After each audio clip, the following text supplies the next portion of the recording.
listening to Let's Talk Sustainable Business. Hi, my name is Barbara Mendes-Jorge, and I'm a sustainability communications expert based in Brussels, Belgium. It's a pleasure to welcome you to this edition of Let's Talk Sustainable Business, a series brought to you by the Conference Board. Today is the first of a two-part episode with Kruti Munot, Project Manager on Cities at GIZ, the German government's Agency for International Cooperation and Development. Kruti has worked at the intersection of climate, finance, and development throughout her career. She previously worked as a circular economy consultant and on renewable energy and finance for Tata Clean Tech Capital. Currently based in Brussels, Kruti has lived and worked across India, Singapore, Australia, London, and Sub-Saharan Africa. As well as working at GIZ, Kruti is an expert member of the Donut Economics Action Lab, part of the WEF Global Shapers Brussels Hub, and is a regular contributor to online blogs on sustainability topics. The views expressed by Kruti on this podcast are her personal views and may or may not reflect the view of the organisations with which she is affiliated with. This episode's theme is making cities more sustainable and the opportunities provided by a circular economy. For the next two episodes, we'll be talking to Kruti about her circular economy expertise, as well as the work she's doing at GIZ. This focuses on supporting a network of cities in Africa and includes working with city governments to prepare climate action plans. We'll also be touching base on challenges and opportunities present in Kruti's work, as well as what she feels policymakers can do to speed up climate action. Kruti is passionate about a range of topics, including climate adaptation, entrepreneurship, circular economy, community participation, and public sector innovation. She says, "I've been working at the intersection of climate, finance, and development throughout my career. I constantly seek out new ideas and ways of innovating. I also implement #OpenDoorClimate. Drop me a line if you want to discuss careers in the climate space." So on that conversational note, welcome to the podcast, Kruti. Thank you. I'm looking forward to chatting about circular economy and the many other environmental and development issues you are knowledgeable about. So Kruti, could I start by asking you to expand on what your role at GIZ is? Yes, thanks for having me on the podcast. I can start with a very brief introduction of GIZ. So GIZ works very broadly across sectors and geographies. It is the German government's agency for international development. So we work with partner countries, partner organizations around the world on a range of topics, including climate, circular economy, but also agriculture and health and social security and employment and whatnot. Within GIZ, I'm a project manager within a team that works with cities on climate action.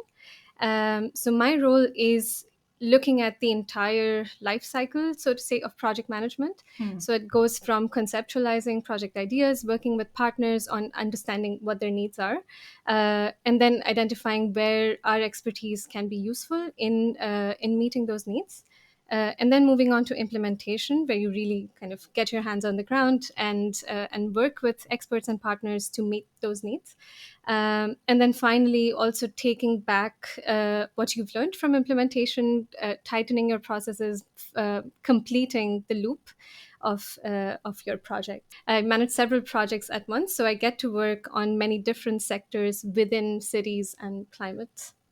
Sounds very interesting. And I definitely want to ask something that's on your LinkedIn profile, which you say that you spend a significant amount of time in Sub-Saharan Africa. So I'm curious to hear what your average month looks like, how much traveling you're doing. Yes, the average month varies quite a lot. But indeed, so the project that I work in is called the Covenant of Mayors in Sub-Saharan Africa, or COMSA in short. It's a part of a global network of cities called the Global Covenant of Mayors, which is the world's largest network of city governments and city leaders committing to take climate action.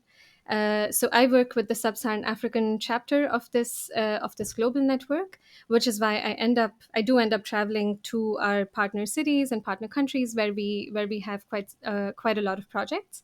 The average month involves a bit of all the three things I mentioned in terms of kind of thinking through ideas and projects, but also implementing, which takes up most of my time. And when I'm in Brussels, it's also about meeting partners here and then looking at what innovative ways can we use to get our projects running better. How can we find new ideas and suggestions to improve our work? Interesting. You must be a very busy person. So you've explained that your job involves working with city governments to prepare climate action plans and urban infrastructure projects. So what specific sectors are you working in with cities? Yes, so indeed, the Covenant of Mayors is a network of cities that do commit to taking climate action. So the kind of projects that we work on depends on the needs of the cities that we work with. And so they're always prioritized by the cities. It's not us that think of projects. Okay. But they broadly fall in two categories. One is climate mitigation, which looks at how are the cities emitting greenhouse gases and how can we reduce them. And here, the kinds of projects we do are imagine renewable energy and solar rooftops in public buildings, say your school, your market, or a hospital in a city that can use solar energy instead of conventional fossil fuel or diesel generators. So that's one example of renewable energy and energy efficiency projects. And then the second bucket of projects is on climate change adaptation. So this is looking at how do you better deal with the impacts of climate change that a city is already facing. Here, we often end up working on, for example, flood risk management and incorporating natural solutions into urban planning. And then on top of these, there's also cross-cutting topics such as waste management or nature-based solutions, which are a bit of both mitigation and adaptation. Very interesting. Could you give us some examples of cities you're currently working with and projects you feel have been particularly impactful? There's many very interesting projects that I've been involved in and our team works on.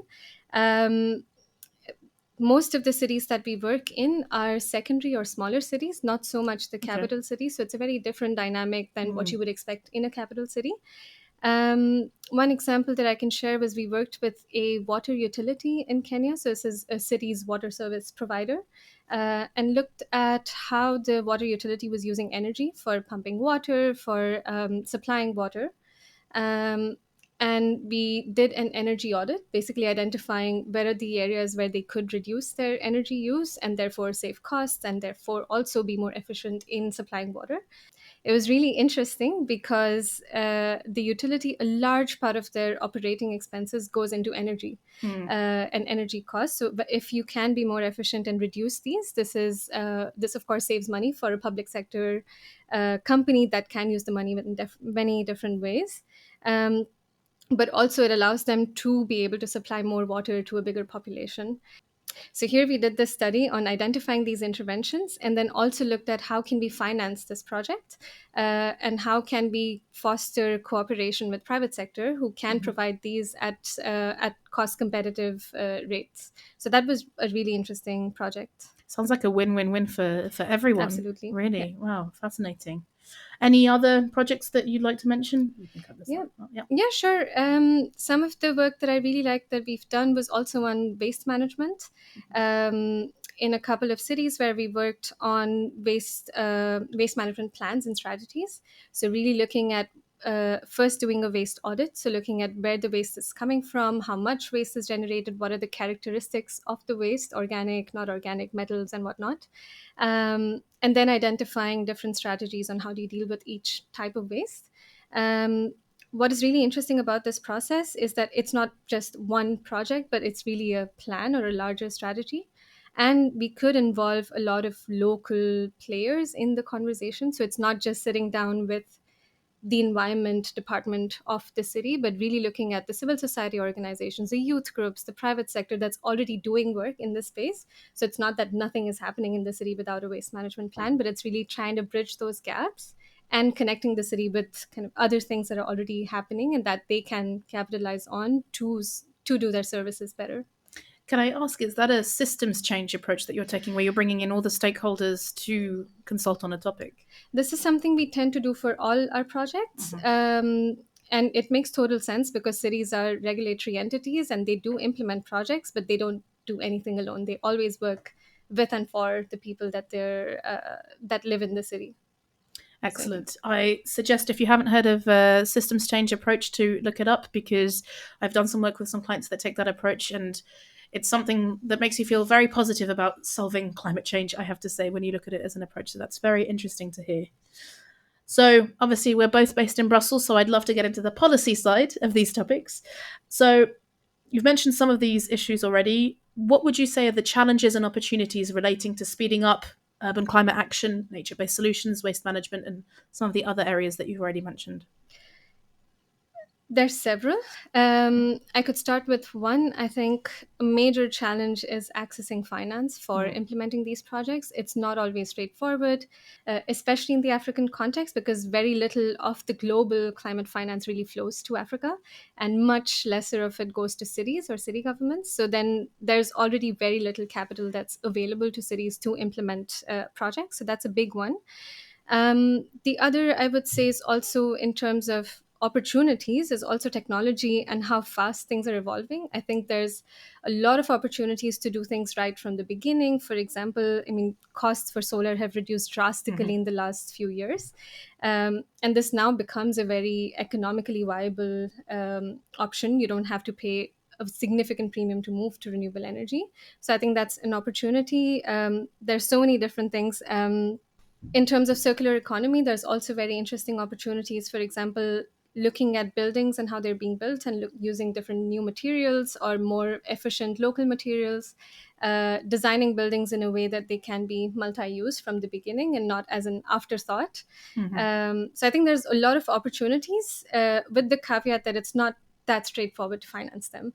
And so I think there is a big need and a big challenge in developing financial solutions that are fit for purpose. Um, and that's a systemic thing that we can't fix in a day. But I know there's a lot of movements and a lot of talk around this that's happening. Absolutely. It's a very important topic. And I will, of course, advise people to go and listen to a previous episode with Marilyn Waite, who works for the Climate Finance Fund, who talks about these issues as well. Yeah. As someone currently working with city governments on climate action, I imagine you'd like to see the prioritization of green procurement to speed up climate action. So, what message do you have for those working in cities and other policymakers in Europe, worldwide, to make sustainable procurement an easier process? You mentioned about designing from the beginning, but I'm sure there's other areas to prioritize. I do think that public procurement or sustainable procurement is a very decisive, very operational way to really get money flowing into sustainable initiatives or green initiatives. I think the EU alone spends almost 2 trillion euros a year, which is 15% of our GDP here, which is huge. Substantial. So even if a percentage of that total amount goes into earmarking for circular initiatives or sustainable materials or whatnot, I think the impact can be economy wide, and it can deliver benefits that are for public benefit. It is taxpayer money in the end, and it's supposed to serve the taxpayers. So I think the potential is huge. And here, I think there are already so many interesting developments. There's the EU public procurement directives and the green public procurement criteria and guidelines and whatnot.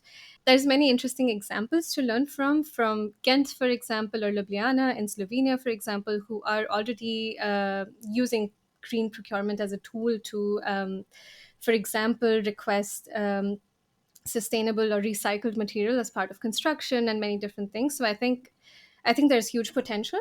That being said, I would say it's not the only way to accelerate sustainability or accelerate circular economy through government. What any other ways then that you would outline that are important to prioritize? Yes, so green procurement or public procurement, there's a lot of talk with public sector procurement. However, private sector procurement is not that heavily regulated in the same way. It's, of course, there's many things encouraging it, but I also don't think it needs to be, because private sector moves at a faster pace for a reason. But there are many different things that I think governments can do and are already doing to encourage this, even at a private sector level. For instance, subsidies and grants and different programs for encouraging SMEs or smaller businesses to create business opportunities in this space. I think there's a lot of transparency and disclosure regulation here in the EU, which is a bit of a compulsion and conviction thing. You have to do it out of compulsion, but if you do it well and if you do it out of conviction, that you can also make real impact. And then there's also consumer demand for these products and these services from private sector. So I think there's many different levers that are helping move the needle on this. Great, thank you for such wide-ranging and interesting answers. So thank you to Kruti for joining us today. This is the first of a 2-part episode, so join us next time for part 2. And thanks to our listeners. If you enjoyed this episode, Please remember to subscribe to this podcast series and explore the entire catalogue of podcast programming from the Conference Board by visiting our website at tcb.org/podcasts. See you next time. That was Let's Talk Sustainable Business.